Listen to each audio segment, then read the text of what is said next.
দেখতে দেখতে আজ চলে আসলো সেই দিনটি, মানে বছর বছরই আসে। আজ হচ্ছে সেই মানুষটির জন্মদিন, মানে আমার প্রিয় মানুষের, আর তোমাদের দিহানের বাবার জন্মদিন। তো যেই মানুষটা আমাদের জন্য সবসময় ভাবে, তো আজকে ভাবলাম এই বিশেষ দিনে তাকে যদি একটু খুশি করা যায়, মানে ছোট্ট কিছুই করব। তো ভেবেছি রাত 12টার সময় তাকে দিয়ে একটা কেক কাটাবো। তার জন্যই আমি আজকে এই ছোট্ট করে আয়োজন করেছি। সে তো কিছুই জানে না। দেখো দিব্যি কেমন ঘুমাচ্ছে বাবা আর ছেলেতে মিলে, আর আমি 12টা অবধি জেগে জেগে এইসব করলাম।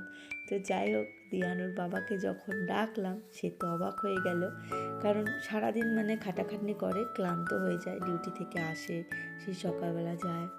তো আমাদের জন্য সেই মানুষটা অনেক করে। তো ভাবলাম আজকে এই বিশেষ দিনে একটু ছোট্ট উপহার যদি দিয়ে তাকে খুশি করতে পারি, মানে আমার তো ভীষণ ভালো লাগে, সেও কিন্তু ভীষণ খুশি হয়েছে।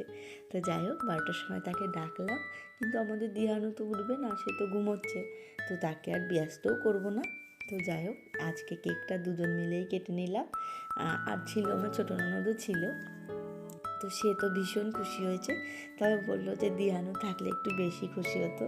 তো দিহানের জন্য আমি কেক রেখে দিয়েছি। আমি বড় কেক আনিনি, আমি ছোট ছোট পেস্ট্রি কেক এনেছি, যাতে আমি জানি আমার দিহান তো উঠবে না 12টার সময়, তো পরের দিন সন্ধ্যাবেলায় ওকে দিয়ে আবার কাটাবো। তার জন্য দুটো রেখে দিয়েছি, আর দুটো প্লেটে আমি সাজিয়ে দিয়েছি।